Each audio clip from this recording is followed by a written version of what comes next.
Little storyteller. Sir Gideon was a kind knight with shiny armor and a big, friendly smile. He wanted to see the fluffy clouds up close. He had a very big basket, round and woven like a giant bird's nest. Barnaby the dragon was Gideon's friend.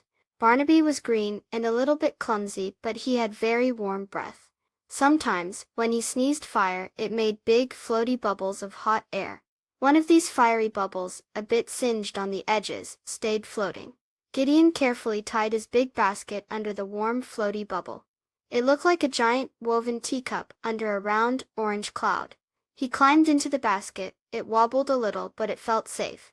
Slowly, the basket lifted off the ground. Gideon waved to Barnaby, who wagged his tail happily. Up, up, up went Gideon in his giant basket balloon. He floated past the tallest trees, where little bluebirds sang hello.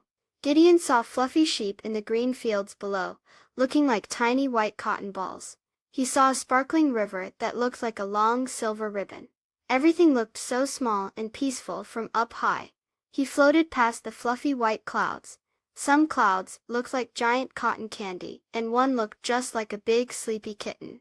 Gideon smiled and waved at the clouds. After a lovely float, the warm air started to cool, and Gideon slowly floated back down to the ground. Barnaby was waiting for him, his green eyes shining with excitement.